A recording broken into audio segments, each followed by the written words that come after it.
I'm Dave First. We are over the wall with the driver of the number 78 this weekend, Juncos Hollinger Racing, and Conor Daly, who will be making his 100, I counted this, so it's official, 115th career start this weekend. That's awesome. Your thoughts? Yeah. Well, this is a new track for me, so there you go. I don't get to often go to new tracks anymore, considering I've been around for so many years. So it's really cool. It's really nice to be here. The facility looks amazing. I mean, this feels like the IndyCar that I grew up watching. You know, these types of super speedways, these types of races. So I'm very, very excited. Finishing the season on an oval. It hasn't happened in a while.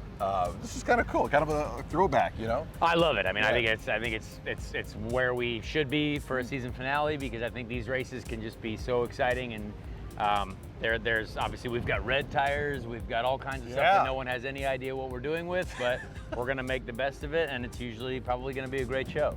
Coming off Milwaukee, podium finish, first in like 100 races since 2016, etc. But you gave this team their best finish. I mean, that was huge for this team, was it not? It feels like it, yeah. I mean, everyone, I love seeing the emotion. I love what this sport does to people, especially, you know, for what it means in this series to get a podium, because it's very hard to do. Everyone is so good in this racing series.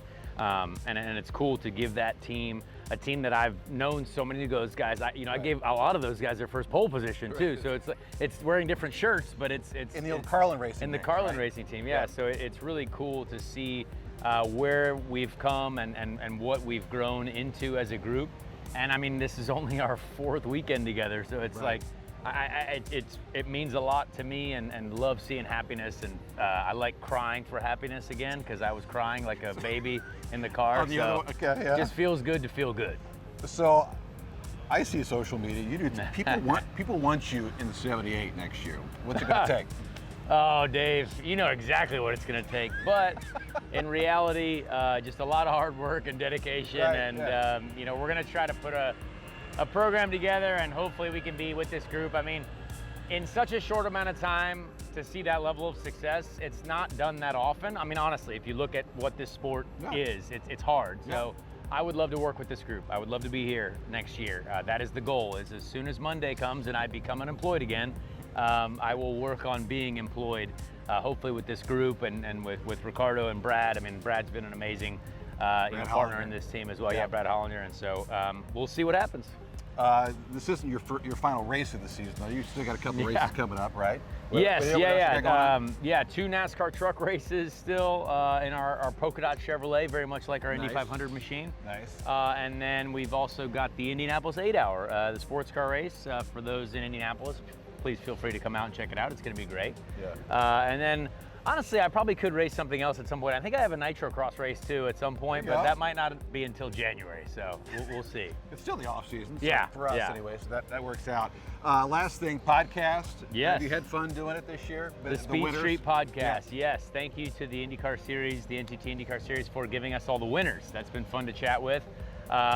Would have loved to see maybe a couple different winners. Like, maybe let's diversify our portfolio a little bit. Let's get some of these other guys up there, maybe even me. Yeah.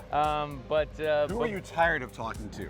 Well, I love talking to everyone. Okay, right. But I feel like we can only learn so much about Will Power. You know what I mean? Like, he's my favorite person to talk to because he's an electric personality.